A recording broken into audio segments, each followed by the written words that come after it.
Bismillahirrahmanirrahim. Assalamualaikum warahmatullahi wabarakatuh. Terima kasih kerana sekali lagi bersama-sama Garis Krisis, satu platform yang mengupas dan merungkai isu-isu kemanusiaan dan juga tanggungjawab kemanusiaan. Dan untuk episod kali ini dan hari ini, kita bersama-sama dengan seorang yang sangat-sangat istimewa dan tak perlu diperkenalkan lagi, seorang negarawan, Tun Dr. Mahathir Mohamad. Assalamualaikum Tun. Waalaikumsalam. Khabar sihat dia Tun ya? Ya. Terima kasih kerana sudi menerima kami tim Garis Krisis. Dan Tun, ada beberapa soalan yang akan saya bertanya pada Tun. Tetapi sebelum itu, kalau kita melihat dalam keadaan dunia yang semakin tak menentu, konflik bersenjata, krisis kemanusiaan, ketegangan negara-negara besar yang berterusan sehingga kini, dan ramai yang bertanya-tanya, ke manakah arah tuju umat manusia pada ketika ini? Ya. Ya, kita berada dalam keadaan sekarang ni yang tidak menentu. Kerana perkara-perkara yang berlaku adalah perkara yang tidak disangka oleh kita.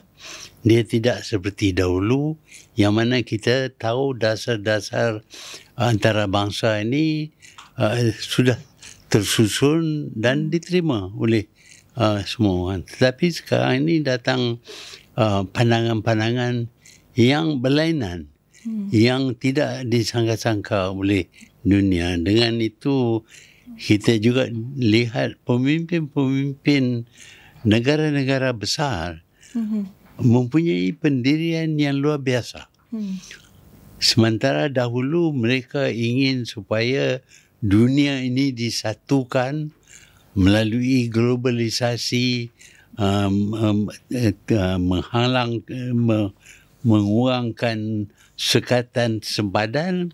Sekarang ini mereka juga yang nak batal globalisasi dan meningkat halangan sempadan ini kepada satu taraf yang luar biasa, yang tinggi. Dan kita tak dapat memikir bagaimana nak tangani masalah ni. Betul. Dan Tun, kalau kita lihat ya, pada ketika ini rakyat satu dunia terfikir-fikir mana arah tuju, mana kita nak pergi dengan pergolakan negara-negara yang besar ni berterusan daripada satu negara ke satu negara, dan tambahan pada ketika ini isu atau krisis di antara Iran dan Israel. Apakah itu untuk kuasa ataupun apa sebenarnya? Ya, ini disebabkan oleh penubuhan negara Israel. Sebenarnya Israel ini orang Yahudi, tidak ada negara. Mereka bertaburan di merata tempat di dunia, terutamanya di Eropah. Jadi mereka menimbul masalah di Eropah, sehingga ada satu gerakan di negara Jerman untuk menghapuskan orang Yahudi ini kerana mereka timbul masalah. Tetapi dunia pada masa itu berperang. Di antara tujuan perang dunia kedua ialah untuk menyelamatkan orang Yahudi yang ditekan oleh rejim Nazi di Jerman. Dan apabila tamat perang dan pihak Barat menang, mereka untuk menyelesaikan masalah orang Yahudi di Eropah ini, mereka bercadang supaya orang Yahudi diberi satu negara. Ini juga tuntutan daripada orang Yahudi, mereka patut ada sebuah negara. Di mana nak diadakan negara ini? Ada yang bercadang di Afrika, di Latin Amerika, dan tuntutan daripada Yahudi ialah supaya mereka mengambil sebahagian daripada Palestin untuk jadi negara Israel. tanpa bertanya kepada penduduk Palestin sama ada mereka setuju ataupun tidak, bangsa-bangsa bersatu membuat keputusan bahawa sebahagian daripada Palestin itu akan dijadikan negara Israel. Dan orang-orang Yahudi berhijrah ke situ dan tertubuhlah sebuah negara Israel yang dikelilingi oleh negara-negara Arab. Jadi orang-orang Arab, orang Palestin ingin dapat balik negara mereka. Kerana tak ada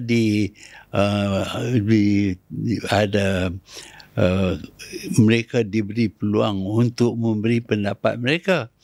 Tetapi apabila percubaan dibuat, pihak Eropah, Amerika membantu Israel mempertahankan Israel. Maka Israel pun selamatlah. Tetapi bukan saja selamat. Israel menubuhkan bandar-bandar di wilayah Palestin. Di luar daripada Israel. Dan mereka bersikap kejam sehingga menghalau keluar orang Palestin daripada Palestin dan mereka ini menjadi pendatang di merata-rata tempat, migran. Jadi ini adalah satu tindakan yang tidak adil. Kita ambil tanah orang, lepas tu orang itu pula dihalau keluar. Inilah perbuatan yang dilakukan oleh kuasa-kuasa barat yang mempengaruhi bangsa-bangsa bersatu.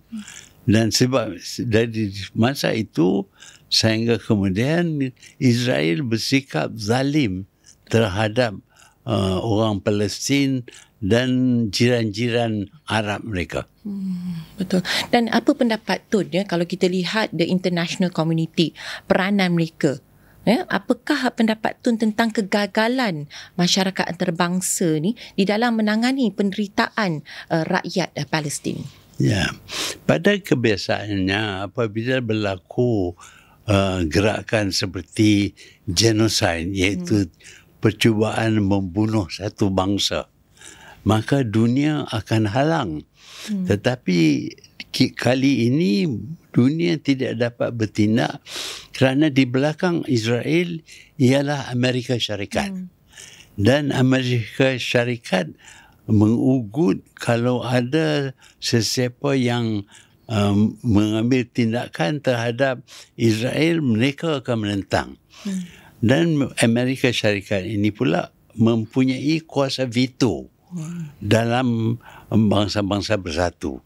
Walaupun majoriti daripada ahli negara-negara yang menjadi ahli dalam bangsa bersatu membuat keputusan supaya ditamatkan serangan Israel terhadap Palestin itu, terhadap Gaza, tetapi Amerika Syarikat veto, iaitu Amerika Syarikat sokong tindakan Israel membunuh beramai-ramai rakyat Gaza. Betul. Tun telah berada di dalam satu senarai pemimpin yang paling keras kepala. Dan menurut media barat, media barat. Tapi adakah dunia Tun memerlukan lebih ramai pemimpin yang keras kepala untuk melawan hipokrasi dunia ni, yang sangat-sangat dia dah normalisasikan kekejaman ni. Kalau kita lihat apa yang terjadi pada Gaza, seolah-olah dah menormalisasikan kekejaman ni. Adakah kita perlukan pemimpin yang keras kepala seperti Tun? Bukan keras. Itu media keras barat yang cakap tu. Berpegang kepada keadilan. Betul. Apa yang dilakukan terhadap Gaza oleh Israel ini tidak adil sama sekali. Walaupun benar Hamas menculik penduduk Israel, tetapi tindakan Israel itu jauh lebih besar. Yang kononnya kematian seramai 1,400 orang Israel kerana serangan oleh Gaza. oleh Hamas. Tetapi balasan Israel terhadap Hamas ialah membunuh hampir 80,000 orang Gaza, termasuk anak kecil dan orang budak-budak, orang sakit, wanita, macam-macam orang, semuanya dibunuh secara terbuka oleh Israel.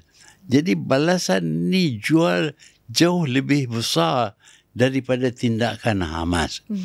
Dan kita tidak boleh anggap bahawa serangan Hamas ini yang menyebabkan tindakan Israel.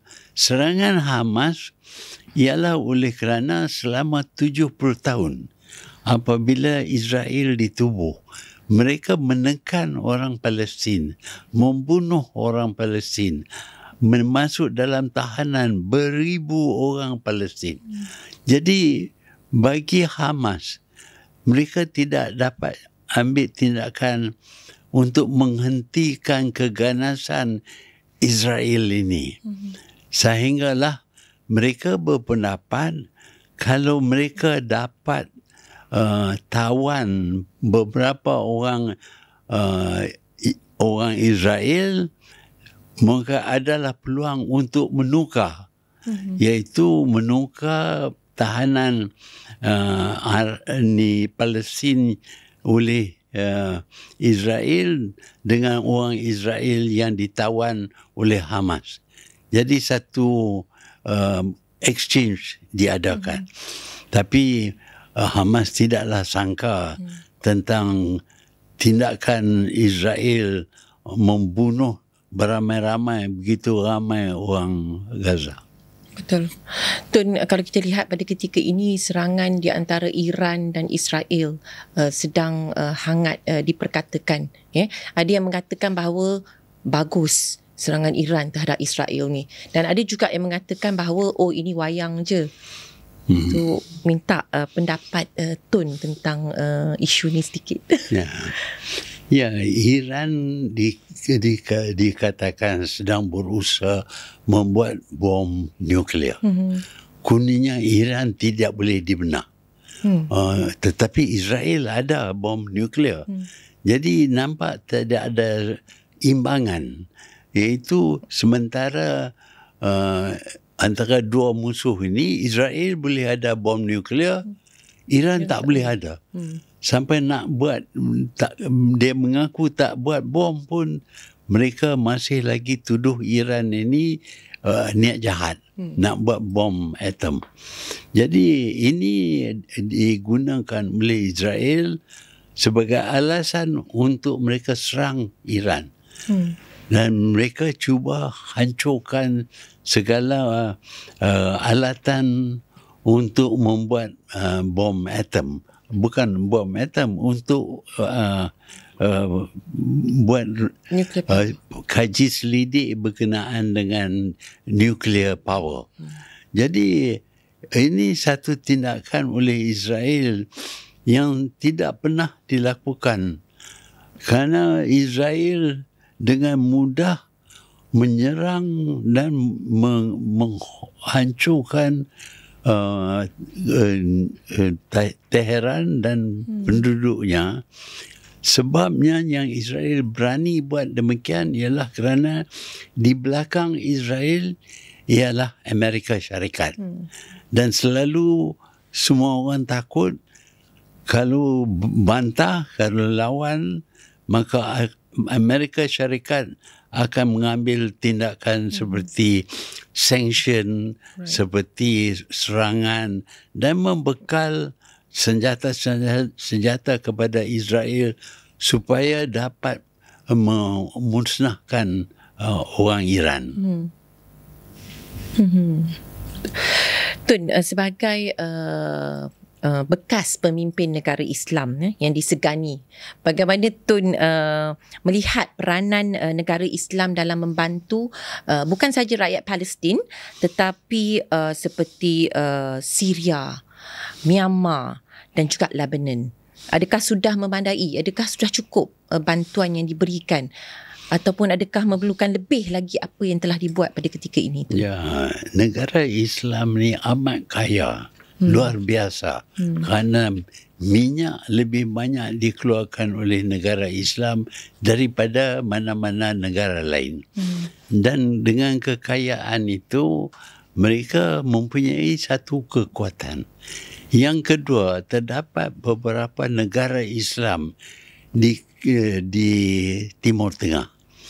Kalau mereka bersatu dan mengambil tindakan yang bersama, mereka mungkin dapat menghentikan serangan Israel.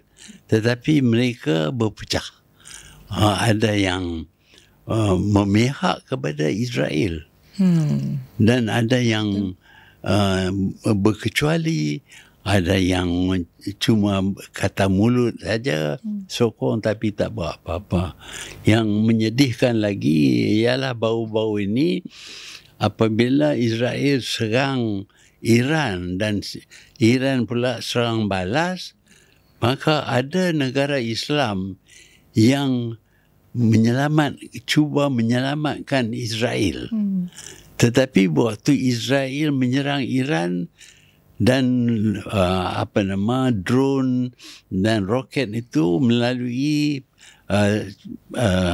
aliran yang sama, jalan yang sama, tak ada tindakan dibuat untuk menghentikan. Jadi kita sedih kerana negara Islam ada yang ternampak menyokong Israel menyerang Iran. Ini satu perkara yang amat menyedihkan. Betul. Adakah mereka ni telah diberi dana-dana untuk pembangunan negara mereka dari segi ekonomi dan sebagainya? Kalau kita lihat Arab Saudi sekarang ke arah tourism, ke arah pembangunan negara mereka, adakah mereka diberi dana yang besar oleh Amerika? Yang saya nampak ialah mereka banyak bergantung kepada Amerika Syarikat. Bahkan ada yang menganggap Amerika Syarikat adalah penyokong mereka. Dan mereka juga memberi pinjaman wang berbilion-bilion kepada Amerika Syarikat. Dan mereka dipujuk oleh Amerika Syarikat sehingga mengadakan hubungan diplomatik dengan Israel. Tetapi kebanyakan daripada negara Islam yang lain tidak ada hubungan, termasuk Malaysia juga. Kita tak ada hubungan langsung dengan Israel. Tapi kita hairan melihat negara Islam semasa Gaza, pembunuhan beramai-ramai ini dibuat oleh Israel terhadap Gaza, tidak ada yang sanggup untuk membantu Gaza sama sekali.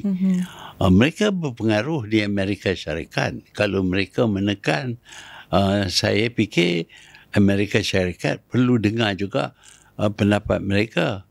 Tetapi ternampak jelas bahawa Amerika Syarikat ini sudah dikuasai oleh orang Yahudi yang tinggal di Amerika Syarikat. Tak ramai, tapi mereka mempunyai kontrol ke atas media, ke atas keuangan di Amerika, semuanya duduk di. Dan kita tahu bahawa syarikat-syarikat gergasi Amerika yang berjaya sebenarnya milik orang Yahudi. Walaupun dikatakan Amerika lah, tapi sebenarnya milik orang Yahudi. Dan mereka ini berhajat untuk membesarkan negara Israel ini menjadi Greater Israel. Dan caranya ialah supaya menawan bahagian-bahagian tertentu negara-negara Arab yang di sekelilingnya. Tun, kalau kita lihat Afghanistan, satu negara Islam, adakah Afghanistan tergolong ataupun tidak tergolong di dalam negara-negara Arab yang menyokong Amerika Syarikat? Ya, negara Afghanistan ni luar biasa. Mereka mempunyai tafsiran mereka sendiri berkenaan dengan agama Islam. Amalan mereka berbeza dengan amalan negara-negara Islam yang lain. Dan satu daripada masalah mereka ialah kemiskinan. Dan kemiskinan ini disebabkan dasar mereka tidak nak terlibat dengan dagangan biasa. Dan di Afghanistan pula mereka mengeluarkan candu opium. Dan mereka adalah pengeluar opium yang banyak, dan dikatakan 1/3 daripada rakyat Afghanistan ini mengguna candu. Dan mereka apabila mengguna candu, mereka tidak lagi boleh bergerak seperti biasa. Dan mereka menghadapi masalah yang amat besar.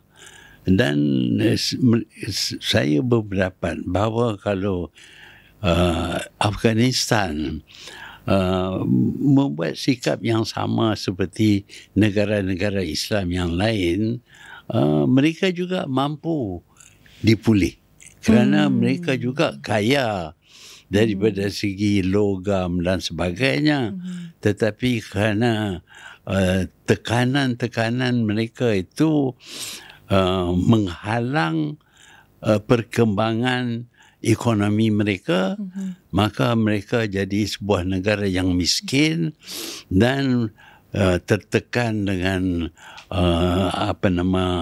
candu, penggunaan candu dan sebagainya. Betul. Tun, okey, negara-negara seperti China, negara seperti China, dia dianggap sebagai satu negara yang autokratik.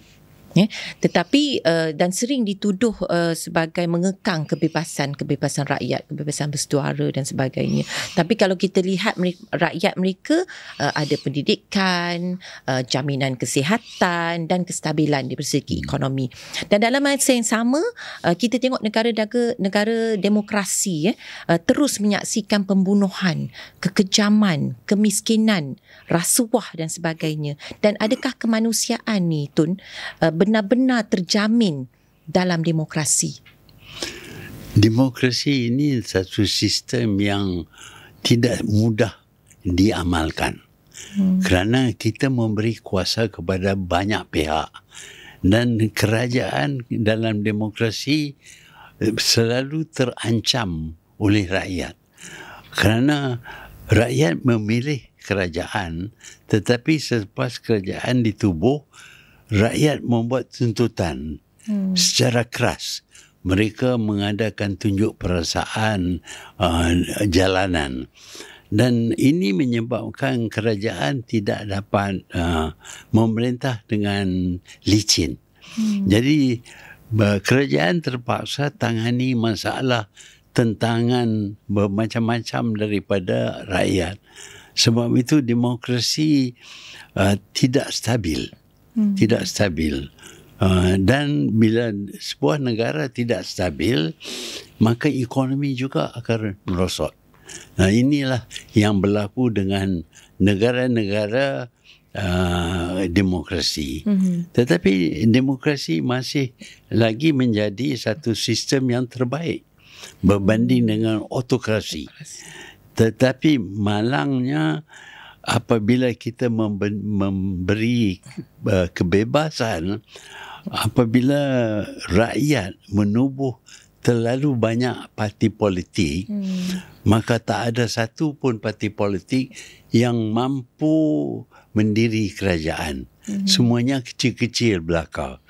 Jadi kita lihat di negara demokratik yang berjaya, mereka biasanya mempunyai hanya 2 parti saja. Kalau ada 2 parti, bermakna mana-mana satu akan menanglah. Bolehlah diri kerajaan. Dan mereka tidak hadapi masalah. Soal demokrasi ini memerlukan rakyat dan orang ramai faham kelemahan-kelemahan sistem demokrasi. Dan kalau mereka cuma utamakan kebebasan dan mereka boleh buat apa saja, maka keadaan dalam demokrasi tidak stabil dan rosaklah negara itu. Betul. Tun, okey, dalam pengalaman Tun dalam memimpin Malaysia selama lebih 2 dekad, apakah langkah yang paling konkret yang negara seperti Malaysia ni boleh ambil untuk lebih vokal dan berkesan dalam menangani isu kemanusiaan secara global ni? Ya, kita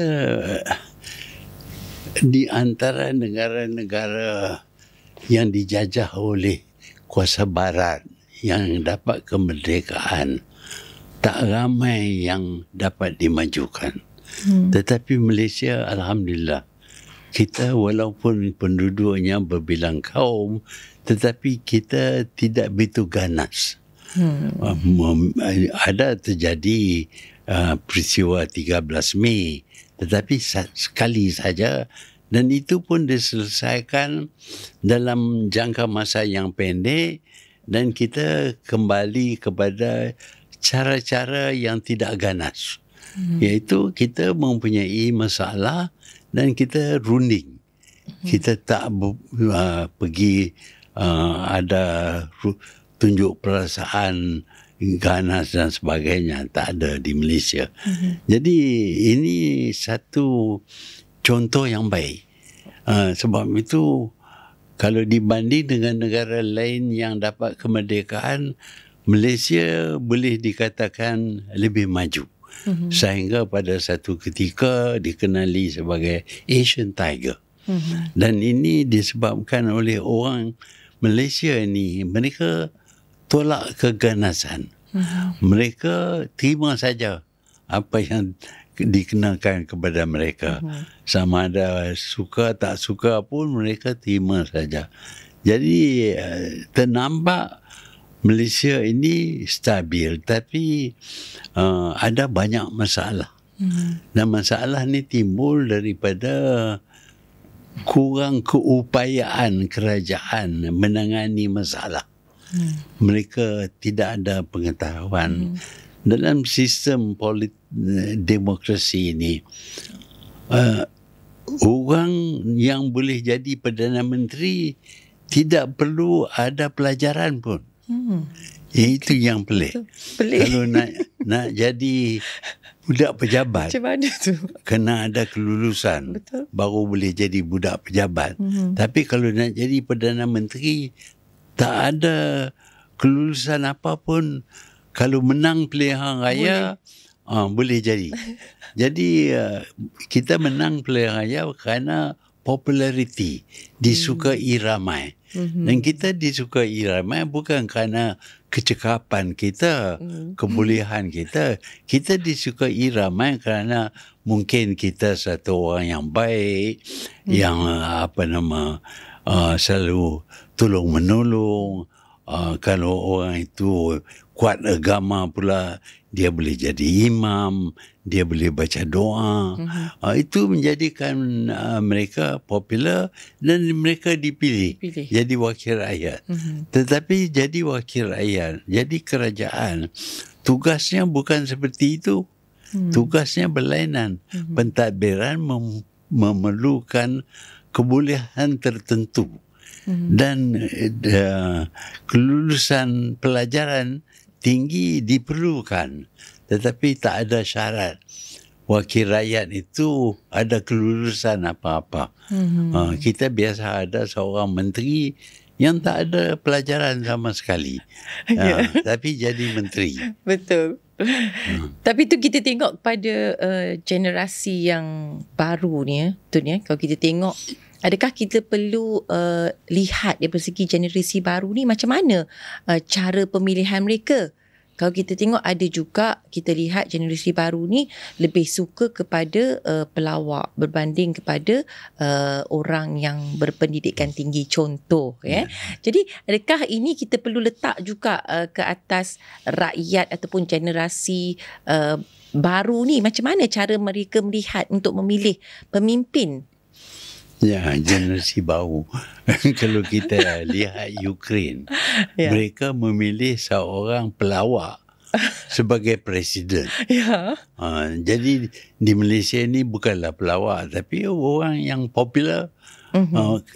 Popular kerana mungkin dia ada faktor-faktor lain, dia popular, mereka dipilih. Generasi baru ini pula, mereka dilahir setelah negara kita ini mencapai sedikit kemajuan.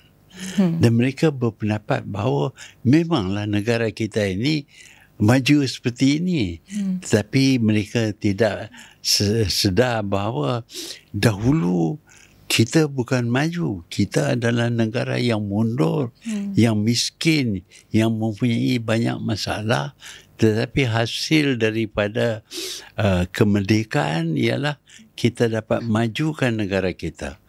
Dan ada pendapat anak muda umpamanya, ialah kemajuan kita akan berterusan. Tetapi dia tidak akan berterusan. Dia bergantung kepada kepimpinan yang ada. Kalau kita dapat kepimpinan yang lebih utamakan mendapat uang untuk diri sendiri, sudah tentu negara akan menghadapi masalah. Sebaliknya, kalau ada pemimpin yang menumpu kepada pembangunan negara dan cekap dan tahu bagaimana membangunkan negara, alhamdulillah, negara kita akan maju. Jadi waktu ini kita dalam keadaan yang mana kepimpinan negara bergantung kepada populariti, bukan kecekapan. Betul. Dan inilah yang menyebabkan masalah berlaku. Bukan saja di Malaysia, termasuk juga di Amerika Syarikat. Betul. Di Amerika Syarikat pun mereka pilih pasal popular, orang parti. Dan kita sokong, walaupun nampak dia ni berlain daripada yang lain, dan cara-cara dia pun tak begitu baik, tetapi popular. Betul. Tun juga sering bercakap tentang bangsa, ya. Tapi dalam dunia hari ini yang sedang bergolak dengan identiti, adakah bangsa sebenarnya menjadi punca atau penyelesaian kepada konflik kemanusiaan secara global dan secara keseluruhan? Ya, masing-masing orang mempunyai negara yang diduduki oleh mereka. Dan negara itu memberi banyak kemudahan kepada mereka. Tak dapat tidak mereka sayang kepada negara mereka. Dan sayang kepada negara ini adalah satu naluri manusia. Love for the nation. Kita semua patriotik. Jadi sebab itu kita perlu pertahankan negara kita. Kalau ada serangan untuk menawan negara kita, kita akan lawan. Tapi kita tak kuatlah. Kita tak boleh lawan dengan Jepun. Tapi kita lihat Ukraine umpamanya, apabila pihak Rusia serang, mereka bermati-matian pertahankan kerana bangsa mereka. Sebenarnya Ukraine ini di masa dulu, masa dia dengan Rusia berbaik, keadaan mereka maju. Tapi Ukraine adalah Ukraine, Russia adalah Russia. Tetapi apabila Russia bercadang untuk Ukraine ini tidak masuk NATO, jadi Ukraine berpendapat ini kebebasan mereka, kenapa tidak? Tetapi akhirnya Ukraine yang bersempadan dengan Rusia tak dapat masuk NATO, tapi diserang sebelum dia boleh masuk NATO, diserang oleh Rusia. Dan Ukraine pun berperang, Rusia pun berperang, bermati-matian. Ini adalah cara primitif, iaitu untuk menyelesaikan pertikaian antara negara. Kita bunuh manusia. Ini cara bodoh. Sedangkan kita boleh runding dan kita telah tubuh bangsa-bangsa bersatu untuk menyelesaikan pertikaian antara konflik antara negara-negara dengan cara rundingan. Tetapi malangnya dalam Bangsa Bersatu ni ada 5 buah negara yang mempunyai veto. Dan kita tak dapat guna sepenuhnya bangsa-bangsa bersatu untuk elak daripada peperangan dan penyelesaian masalah hendaklah terlalu rundingan ataupun kita pergi ke mahkamah antarabangsa. Itu yang dibuat oleh Malaysia. Kita pergi kepada mahkamah antarabangsa dengan perjanjian apa juga keputusan yang dibuat oleh mahkamah kita akan terima. Jadi itu cara yang terbaik. Cara yang betul. Betul. Tun, kita nak pergi balik pada isu di Myanmar. Kalau kita tengok isu Rohingya di Myanmar, adakah ASEAN telah ataupun cukup tegas ataupun memainkan satu peranan yang amat baik khususnya untuk membantu pelarian Rohingya yang mencari perlindungan di rantau ini, pergi sana kena halau, pergi sini kena halau, lama-lama mereka ni akhirnya hayat mereka berakhir di dasar laut.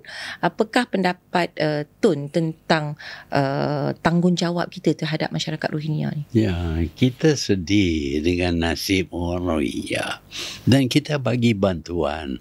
Sudah ramai ada mereka datang ke Malaysia. Tetapi negara-negara lain juga perlu pikul beban ini. Janganlah Malaysia saja.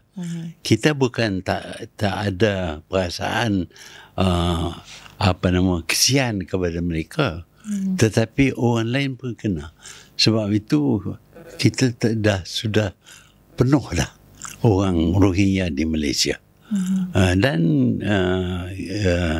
yang lain pergilah kepada negara lain. Itu kita punya pendirian. Yang sebenarnya masalah ini timbul kerana British juga. Burma yang ditadbir oleh British sebagai tanah jajahan satu negara saja, Burma, sebenarnya adalah sebuah negara yang berlainan penduduknya. Iaitu ada bahagian-bahagian yang diduduki oleh etnik yang lain. Ada orang Karen, ada orang Rohingya, jadi dia bukan satu negara, dia 3-4 negara dicantum untuk memudahkan British mentadbir Burma. Dan apabila mereka merdeka, masing-masing nak kemerdekaan bagi diri mereka sendiri. Tapi orang Rohingya ni tak tuntut nak dirikan kerajaan, cuma nak iktiraf mereka ada hak di Burma, walaupun sekarang ni dikenali dengan nama Myanmar. Jadi sepatutnya kita terimalah. Di Malaysia kita terima. Kita terima orang berbagai bangsa pendatang dan kita terima walaupun mereka tak masih lagi ikat diri mereka dengan negara asal mereka, kita terima. Kita tak bermusuh. Kita runding. Bahkan kita mempunyai kerajaan yang mana keturunan kaum pendatang ini juga mengambil bahagian dalam kerajaan supaya kepentingan mereka tidak diketepikan. Jadi itu cara yang terbaik. Sebaliknya di Myanmar, mereka cuba menguasai Myanmar itu oleh orang Burma saja. Orang Karen, orang Rohingya, orang lain semua tak diberi hak untuk menjadi kerajaan negara Burma. Itulah yang menyebabkan tuntutan dibuat oleh mereka untuk mendirikan kerajaan sendiri. Tun, anda kata Tun menjadi Perdana Menteri, ya? InsyaAllah. InsyaAllah. Ya. Apakah langkah utama apakah yang Tun akan ambil dalam membawa isu-isu kemanusiaan ini ke pentas antarabangsa seperti PBB, OIC dan sebagainya? Apakah perkara utama yang Tun akan bawa untuk menyelesaikan isu kemanusiaan secara global? Kita perlu beri tumpuan kepada ketidakadilan yang berlaku di seluruh dunia. Kita bukan nak memihak kepada mana-mana pihak, tapi kita berpendapat bahawa semua orang berhak untuk mendapat keadilan. Sebab itu kita buat teguran. Kita tegur banyak pihak, termasuk negara China pun kita tegur, tapi kita tak boleh buat apa-apalah. Kita tegur juga. Kita tegur Amerika, kita tegur Britain kerana mereka kalau ada ketidakadilan. Pegangan kita bukan berasas kepada kaum bangsa ataupun warna kulit dan sebagainya. Pegangan kita ialah kepada keadilan. Keadilan dan fair, iaitu satu dasar yang bertimbang rasa, yang tidak menekan mana-mana pihak. Itu perjuangan kita. Dan kalau kita ada peluang, sepatutnya kita teruskan dengan dasar itu. Dasar yang menolak ketidakadilan, kezaliman mana-mana pihak. Tun, tadi Tun bercakap tentang Perdana Menteri, kalau dia famous, dia popular, dia dapat sokongan dan menjadi Perdana Menteri. Okey, kita tengok pula isu di Gaza. Isu di Gaza. Isu di Gaza ni viral. Dia mendapat satu liputan dunia yang sangat-sangat baik. Suara mereka didengari. Tetapi dalam masa yang sama, dan dana banyak pergi ke bantuan ke Gaza. Tapi dalam masa yang sama, banyak lagi negara-negara lain yang miskin akibat daripada peperangan dan sebagainya, dan suara mereka tidak didengari. Dan dana kebanyakan tidak pergi, tak sampai pada mereka. Dan ada juga yang kebuluran, mati dan sebagainya. Jadi adakah Tun nampak bahawa hanya isu yang viral saja akan mendapat perhatian, tetapi isu ataupun negara yang tak viral tapi bergolak tak mendapat perhatian? Apa pendapat Tun? Yalah, kalau kita tak tahu apa kita nak buat, kita kena tahulah dulu. Dan dalam dunia sekarang ini kita dapat dua jenis media. Satu media biasa, satu social media. Dan maklumat sekarang ini kita dapat secara penuh. Kita boleh lihat di kaca TV apa yang berlaku di semua negara. Dan kita tahu masalah mereka.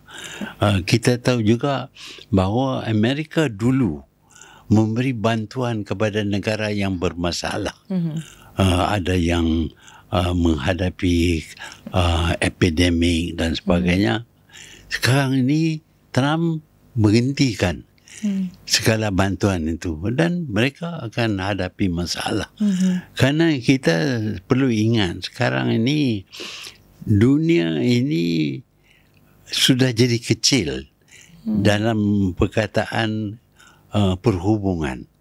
Umpamanya kalau satu orang tu dapat satu sakit di China, negara China, belum lagi dia dapat serius, dia boleh berjalan sampai ke negara lain. Di negara lain barulah penyakit dia itu menjelma dan dia berjangkit. Jadi dunia sekarang ini berdekatan. Kita menjadi jiran walaupun negara itu 12,000 batu dari kita, kita jadi jiran dekat. Sebab itu dunia perlu satu institusi seperti bangsa-bangsa bersatu. Tetapi bangsa-bangsa bersatu dia cacat kerana ada veto. Itu yang menjadi masalah. Dalam bidang perubatan pun kita berjaya sedikit sebanyak, tapi sekarang ini kekurangan dana. nak tolong orang yang bermasalah. Banyak negara-negara kita dapati dalam dunia ini yang air minum pun tak ada. Mereka terpaksa minum air yang tidak ditapis dan mereka dapat banyak penyakit. Jadi kita boleh tolong mereka. Tapi Malaysia kuranglah pasal kita bukanlah negara yang kaya nak bagi duit. Tetapi kita cuba bagi tunjuk macam mana pentadbiran boleh lakukan sesuatu untuk memajukan negara kerana kita mempunyai pengalaman. Dan pengalaman kita ni terbuka, ramai yang datang ke Malaysia untuk melihat apa yang kita lakukan di Malaysia supaya mereka juga boleh lakukan benda yang sama. Itu cara kita. Tapi bagi negara yang kaya seperti Amerika Syarikat, mereka mempunyai wang yang banyak dan mereka sepatutnya membantu negara-negara miskin yang tak dapat bekalan ubat, tak dapat ada bekalan air yang bersih, tak dapat macam-macam kemudahan yang diperlukan dalam kehidupan kita sekarang ini. Dan sekarang ini pula penyakit yang berjangkit mudah menjangkit seluruh dunia. Satu-satu epidemik boleh jadi pandemik sampai ke seluruh dunia seperti yang kita lihat dengan COVID-19. Pasal kita boleh bergerak.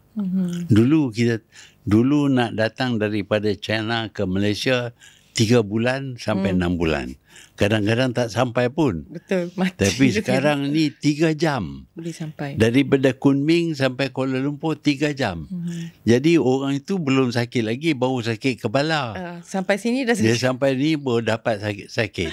Tapi dia sakit daripada sana.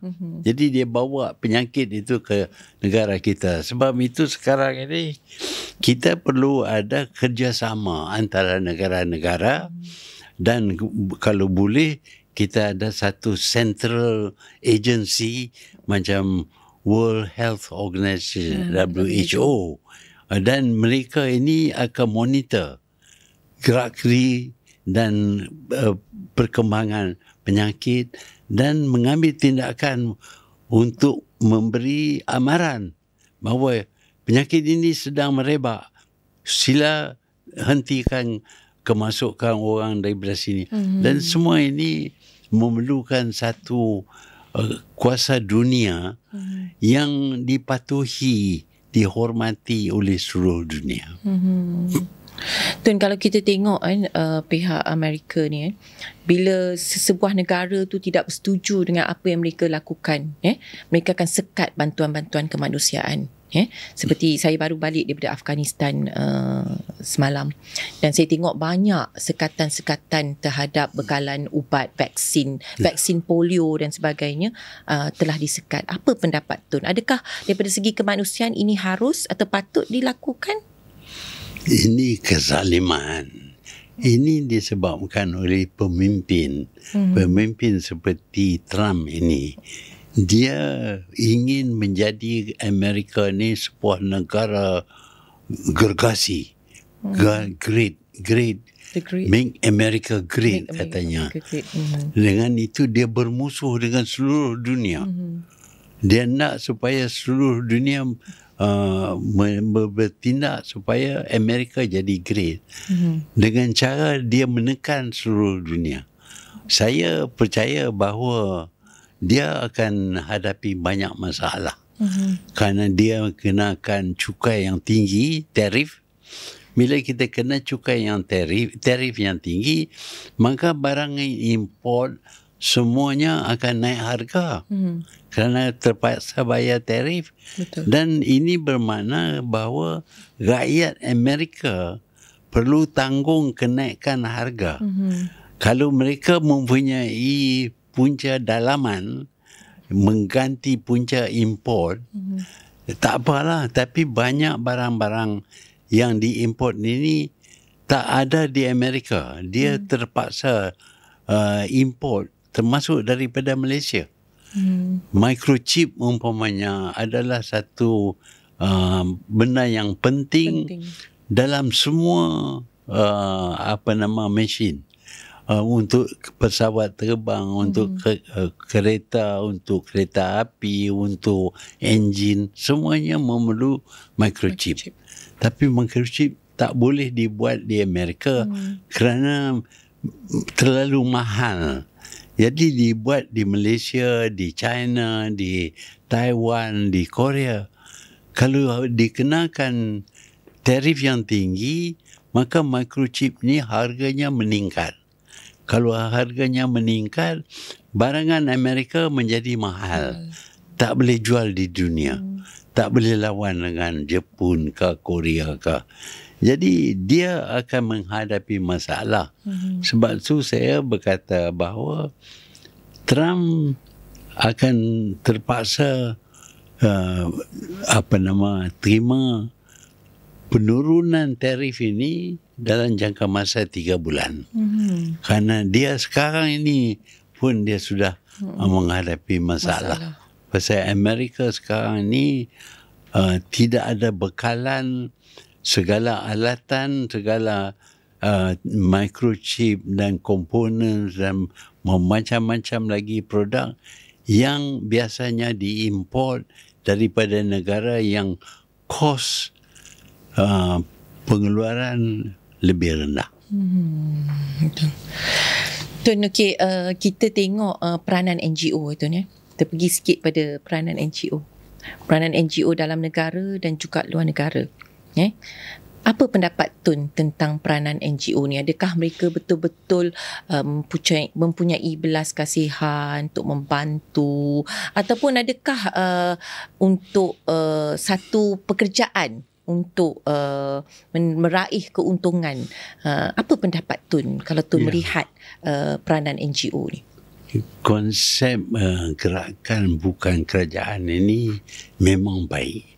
Kerana kerajaan tak boleh tumpu kepada semua masalah. Dan orang ramai nampak macam-macam masalah dan mereka perlu beri perhatian kepada masalah ini. Ada yang mampu diselesaikan oleh gerakan ini. Tetapi banyak daripada gerakan ini ialah untuk menyedarkan kerajaan tentang masalah ini dan apa yang perlu kerajaan bertindak. Jadi kerajaan perlu mesti terima adanya NGO kerana penting. Dulu tak ada NGO, dulu kita ada voluntary, sukarelawan. Sekarang ni kita ada NGO tertumpu kepada perkara-perkara tertentu supaya kerajaan lebih faham apa yang sedang berlaku di kalangan masyarakat. Umpamanya bandar sudah tua dan ada kawasan-kawasan yang sudah jadi buruk dan perlu diganti. Jadi kena ada urban renewal. Memang baik. Tetapi bila buat urban renewal, orang miskin yang tinggal di situ dihalau keluar. Jadi ini menekan orang miskin. Betul. Jadi NGO memberitahu kepada kerajaan, jangan buat cara itu. Tapi ada cara-cara lain yang mana orang miskin boleh dipelihara, dijaga, tetapi bandar juga diperbarui. Kita lihat banyak contoh di Jepun, di Korea. Kawasan-kawasan miskin sudah pun diganapkan, tapi dibangunkan dan orang miskin tinggal di situ juga. Itu boleh kita lakukan. Saya sendiri baru ni ke Jepun, saya lihat banyak contoh-contoh yang baik. Betul. Dan kita perlu ikut contoh itu. Janganlah cari cara mudah halau keluar saja. Sebab itu kita ada NGO memprotes supaya keadilan berlaku. Akhir sekali Tun, lebih 7 dekad kita menyaksikan perubahan dunia ni. Dan apakah harapan Tun terhadap masa depan kemanusiaan ni? Masih adakah ruang untuk keadilan dan keamanan dunia sejagat? Ya, manusia menghadapi banyak cabaran. Jumlah manusia di dunia ini sudah meningkat 8 bilion. Kalau kita fikir 8 bilion orang, tiap satu orang tu mengeluarkan waste. Tiap-tiap orang ada waste yang dia keluarkan. Dia guna itu, dia guna ini. Jadi 8 bilion orang keluar waste boleh jadi satu gunung.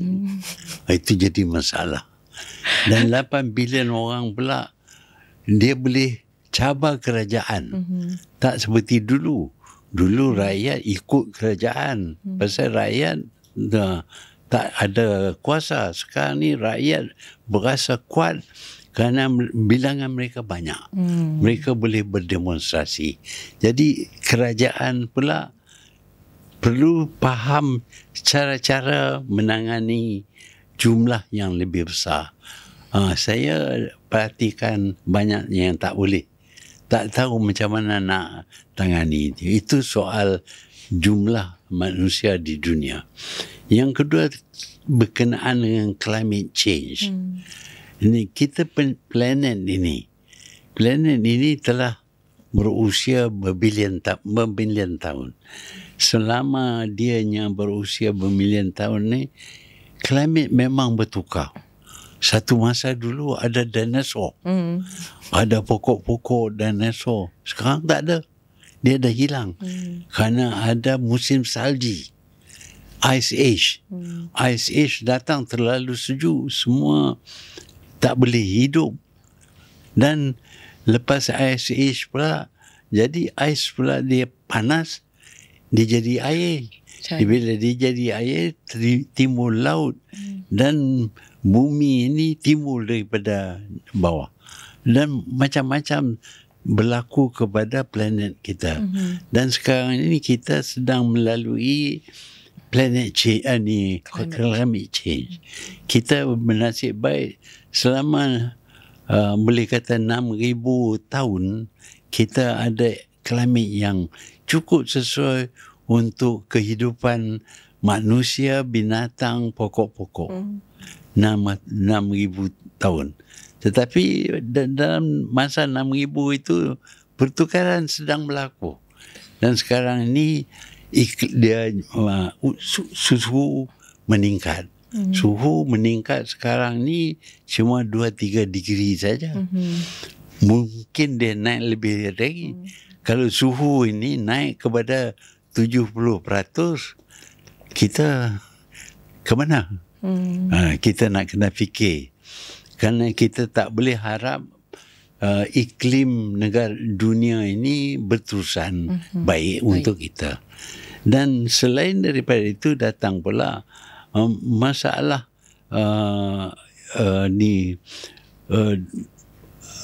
kepanasan ini menyebabkan laut dia jadi uap, dan uap itu jadi hujan, jadi angin tiup, ada high pressure area, low pressure area, dia pergi kepada low pressure area, jadi storm, iaitu ribut yang teruk, sampai speed 200 km satu jam. Bila kena angin 201 meter satu jam, reban habis pokok, rumah-rumah, pokok apa. Ini semua climate change yang berlaku. Kita mesti ingat, bila ada climate change, akan ada ribut, akan ada ataupun banjir yang teruk, akan ada keruntuhan, gunung berapi dan earthquake, macam-macam lagi akan berlaku. Ini bukan kuasa kita.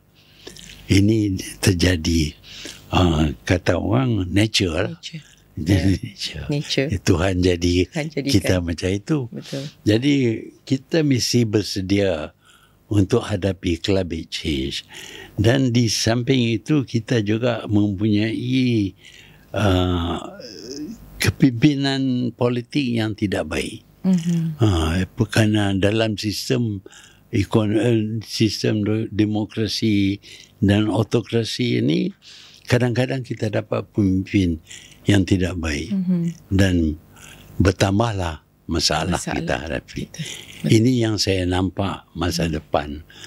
Satu bilangan, satu climate change, satu hasil daripada climate change, satu daripada manusia tidak pandai mentadbir dalam keadaan tertentu.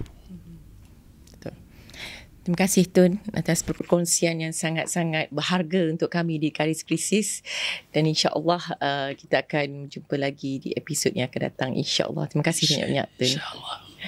Terima kasih, dan insya-Allah kita akan jumpa di episod yang akan datang. Terima kasih daripada Garis Krisis. Assalamualaikum.